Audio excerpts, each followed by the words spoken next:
அம்பலத்தை அம்பு கொண்டு அசங்கென்றால் அசங்குமோ, கம்பமற்ற பாக்கடல் கலங்கென்றால் கலங்குமோ, இன்பமற்ற யோகியை இருளும் வந்து அணுகுமோ, செம்பொன்னம்பலத்துளே தெளிந்ததே சிவாயமே.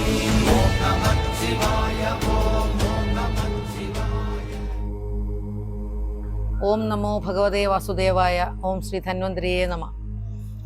പൊന്നണിക്കാട്ട് ശ്രീ ധന്വന്തരി ക്ഷേത്രത്തെക്കുറിച്ച് പറയുകയാണെങ്കിൽ, പണ്ട് കാലത്ത് ഒരു മൂസത് കുടുംബം, ആയുർവേദ ചികിത്സകളിൽ പ്രഗത്ഭരായ ഒരു മൂസത് കുടുംബത്തിലെ ഒരു സ്ത്രീ, അവരിവിടെ ഒരു പ്രകാശം കാണുകയും അത് പ്രശ്നം വെച്ച് നോക്കിയപ്പോൾ അത് ശ്രീ ധന്വന്തരി മൂർത്തിയുടെ ഒരു പ്രഭാവമാണെന്ന് കണ്ടെത്തുകയും ആ സ്ഥലത്ത് ഇവിടെ അമ്പലം പണി കഴിപ്പിക്കുകയുമായി ഉണ്ടായിരുന്നത്. അതിനുശേഷം ഇവിടെ വളരെ നല്ല രീതിയിൽ ആയുർവേദ ചികിത്സകളും അതുപോലെ തന്നെ ബാക്കി എല്ലാ കാര്യങ്ങളും, ഇവിടുത്തെ പ്രസാദങ്ങളും അതുപോലെ തന്നെ എല്ലാം വളരെ പ്രധാനപ്പെട്ടതായിട്ട് നല്ല രീതിയിൽ മുമ്പോട്ട് പോയിക്കൊണ്ടിരുന്നിരുന്ന ഒരു കാലമുണ്ടായിരുന്നു.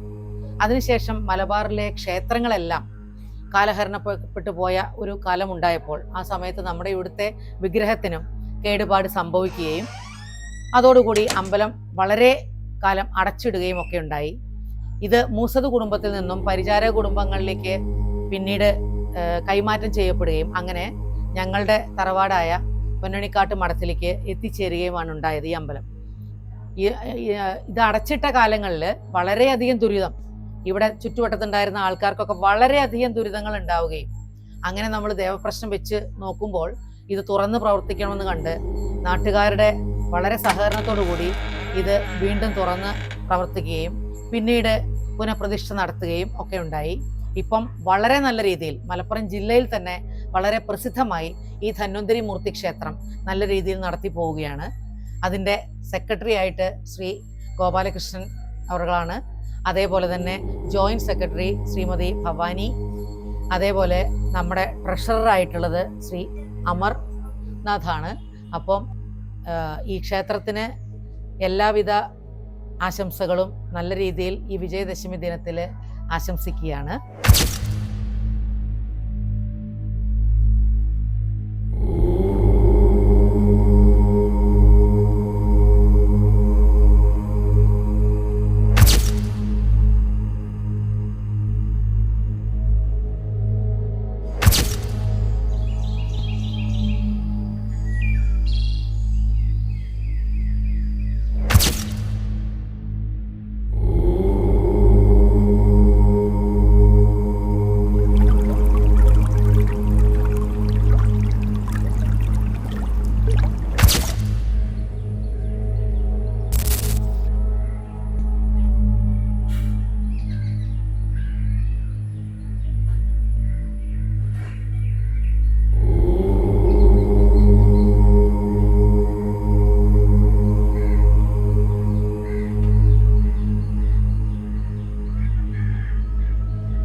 ഇന്നിവിടെ ശ്രീ പൊന്നണിക്കാട് ധന്വന്തരി ക്ഷേത്രത്തില് വിജയദശമി ദിനത്തില് കുരുന്നുകളെ എഴുത്തിനിരുത്താനൊക്കെ ആയിട്ട് ഇവിടെ എത്തിച്ചേർന്നിരിക്കുന്നത് പ്രമുഖ സാഹിത്യകാരിയും MSB ഹയർ സെക്കൻഡറി സ്കൂളിലെ കെമിസ്ട്രി അധ്യാപികയും നർത്തകിയുമായ ശ്രീമതി നീന ശബരീഷാണ്.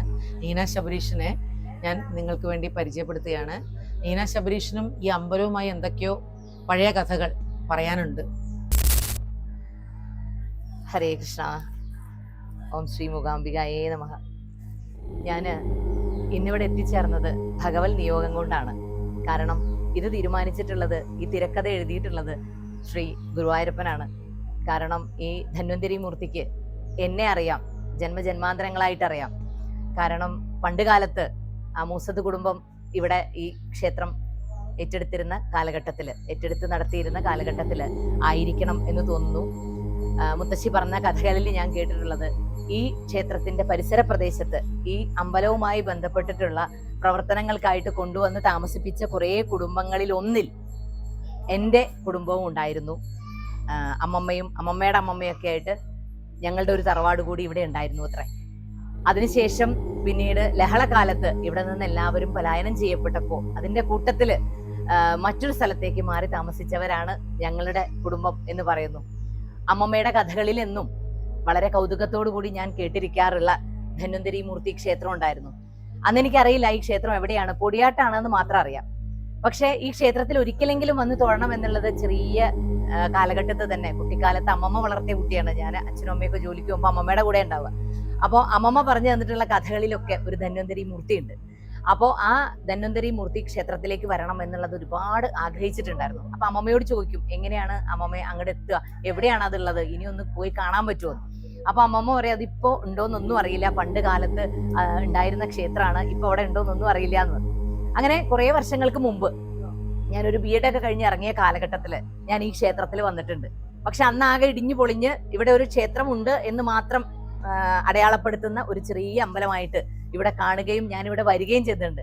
പക്ഷെ അന്ന് എനിക്കറിയില്ല ധന്വന്തരി മൂർത്തി എന്നെ പിൽക്കാലത്ത് ഇവിടെ കുട്ടികളുടെ നാവിൻ തുമ്പിൽ എഴുതാൻ വേണ്ടിയിട്ട് ഇവിടേക്ക് വീണ്ടും ക്ഷണിക്കും, ഈ വേദിയിൽ നൃത്തം ചെയ്യാൻ വേണ്ടി വീണ്ടും ക്ഷണിക്കും എന്നെനിക്ക് അന്ന് അറിയില്ലായിരുന്നു. അതുപോലെ തന്നെ എന്നെ വീണ്ടും ഈ പൊടിയാട്ട് എന്ന് പറയുന്ന ഈ പ്രദേശവുമായിട്ട് കണക്ട് ചെയ്തിട്ടുണ്ട്. അന്ന് അമ്മമ്മ പറയും, പിന്നിക്കാട്ട് മഠം എന്നാണ് അന്ന് ഇപ്പോഴുള്ള രാജചേച്ചിയുടെയൊക്കെ പൊന്നണിക്കാട്ട് മഠം എന്ന തറവാട് പതിഞ്ഞറിയപ്പെട്ടിരുന്നത് എന്നാണ് ഞാൻ മനസ്സിലാക്കുന്നത്. പിന്നിക്കാട്ട് മഠത്തിലെ ക്ഷേത്രം എന്നാണ് അന്ന് അമ്മമ്മ എനിക്ക് പറഞ്ഞു തന്നിട്ടുള്ളത്. ഒരുപാട് കഥകളും ഉപകഥകളും ഒക്കെ ഈ ക്ഷേത്രവുമായി ബന്ധപ്പെട്ടിട്ട് അന്ന് ഞാൻ കേട്ടിട്ടുണ്ട്. ഇതൊക്കെ എന്റെ ഓർമ്മയിൽ നിലനിന്നിരുന്നു എന്നുള്ളത് ഇന്ന് ഈ വേദിയിലേക്ക് അല്ലെങ്കിൽ ഇവിടെ വരാനുണ്ടായ സാഹചര്യത്തിന് ഒരു കൊളുത്തുണ്ടാക്കാൻ വേണ്ടി ഭഗവാൻ കണക്ട് ചെയ്തതാണ് എന്ന് തന്നെ ഞാൻ ഭയങ്കരമായിട്ട് വിശ്വസിക്കുകയാണ്. ആ ഓർമ്മകളൊക്കെ ഇന്നും, അമ്മമ്മയൊന്നും ഇന്നില്ല, പക്ഷെ എന്നാലും ആ ഓർമ്മകളൊക്കെ ഇന്നും എൻ്റെ മനസ്സിൽ വളരെ തെളിഞ്ഞു നിൽക്കുന്നുണ്ട്. അതുപോലെ തന്നെ എൻ്റെ കല്യാണം കഴിയുന്നത് ഈ ശബരീഷ് എന്ന് പറഞ്ഞിട്ടുള്ള ITH സ്കൂൾ അധ്യാപകനാണ് എന്നെ വിവാഹം കഴിക്കുന്നത്. അദ്ദേഹത്തിന്റെ തറവാട് എന്ന് പറയുന്നത്, അവരിപ്പോ പന്തലൂരാണ് എങ്കിലും അവരുടെ തറവാട് എന്ന് പറയുന്നത്, എൻ്റെ ഹസ്ബൻഡിന്റെ തറവാട്, അവരുടെ കുടുംബക്ഷേത്രം ഒക്കെ ഉള്ളത് ഈ പൊടിയാട്ട് തന്നെയാണ്. അപ്പൊ വീണ്ടും എന്നെ ഈ പൊടിയാട്ടേക്ക് തന്നെയാണ് മരുമകളായും കൊണ്ടുവന്നിട്ടുള്ളത് എന്നുകൂടി പറയേണ്ടിയിരിക്കുന്നു. അവിടുത്തെ ഭഗവതിയുടെ ആ തട്ടകത്തിലാണ് അവരുടെ തറവാടുള്ളത്. അപ്പോ അവിടേക്കും വീണ്ടും ഭഗവാൻ കണക്ട് ചെയ്തിട്ടുണ്ട് എന്ന് മനസ്സിലാവുകയാണ് ഇപ്പോൾ. അപ്പോൾ ഇവിടെ ഞാൻ എത്തുന്ന ഓരോ നിമിഷവും ഈ കഥകളും ഉപകഥകളും നിയോഗങ്ങളും ഒക്കെ എൻ്റെ മനസ്സിലേക്ക് ഒഴുകി വന്നെത്താറുണ്ട്. ഇപ്പോൾ ഉള്ള സന്തോഷം, ഞാൻ അന്ന് കാലത്ത് കഥകളിൽ കേട്ട ആ ക്ഷേത്രം കാണാൻ വന്ന സമയത്തുണ്ടായ അമ്പലമേ അല്ല. ഒരുപാട് സ്ത്രീകള് ഭഗവാന്റെ സ്വന്തം ഗോപികമാരായിട്ട് ഇവിടെ ഇങ്ങനെ നിറഞ്ഞാടുകയാണ്. അവരോടൊപ്പം തന്നെ ഗോപന്മാരായിട്ട് ഒരുപാട് ആൾക്കാർ, അവരെല്ലാവരും കൂടി ചേർന്ന് സത്യം പറഞ്ഞാൽ ഇതൊരു വൃന്ദാവനമാക്കി മാറ്റിയിട്ടുണ്ട്. അമ്പലം അത്രയും മനോഹരമാണ്. ഇവിടെ വരുന്ന ഓരോ അണുവിലും വലിയൊരു ചൈതന്യം അനുഭവിക്കുന്നുണ്ട്. ഞാൻ ഈ പറയുന്ന സമയത്ത് മഴ പെയ്യുന്നുണ്ട്. ഭഗവാന്റെ അനുഗ്രഹമാണ് അതും എന്ന് ഞാൻ വിശ്വസിക്കുന്നു. കാരണം അത്രയും മനോഹരമായി ഭഗവാൻ ഒരുപാട് സംപ്രീതനായിട്ടാണ് പുഞ്ചിരിയോടുകൂടി ഇവിടെ ഇരിക്കുന്നത് എന്നുള്ളത് പറയാതെ വയ്യ. ഇവിടുത്തെ ചന്ദനച്ചാർത്തില് പുഞ്ചിരിയോടെ ഇരിക്കുന്ന ധന്വന്തരി മൂർത്തിയെ കാണുമ്പോൾ സകല ഹൃദയത്തിലെ താപങ്ങളും നമുക്ക് അകലും, ശരീരത്തിലെ രോഗങ്ങൾ അകലും, ഹൃദയത്തിലെ മനസ്സിലെ ശരീരത്തിലെ എല്ലാവിധ അസുഖങ്ങളും അകന്ന് മനഃശാന്തി ലഭിക്കുമെന്നുള്ളതിന് ഒരു തർക്കവുമില്ല. സദാ നാരായണീയവും ഭാഗവതവും അതുപോലെ തന്നെ സഹസ്രനാമവും ഒക്കെ അലയടിക്കുന്ന ഒരു സമുദ്രം പോലെ അലയടിക്കുന്ന ഒരു സന്നിധിയാണിത്. ഈ ഒരു സന്നിധിയിൽ ഭഗവാൻ അത്രയും തെളിച്ചത്തോടുകൂടി ഉണ്ട് എന്നുള്ളത് ഉറപ്പിക്കുന്നത് ഇവിടെ വരുന്ന ഓരോ ഭക്തരുടെയും പുഞ്ചിരികളാണ്. അപ്പൊ എല്ലാവരും ഈ ക്ഷേത്രത്തിലേക്ക് വരിക, ഒരിക്കലെങ്കിലും ധന്വന്തരി മൂർത്തിയെ കണ്ട് നമസ്കരിക്കാൻ എല്ലാവർക്കും അവസരം ലഭിക്കട്ടെ എന്ന് ആശംസിക്കുകയാണ്, പ്രാർത്ഥിക്കുകയാണ്. ഓം ശ്രീ ധന്വന്തരിയെ നമസ്കാരം.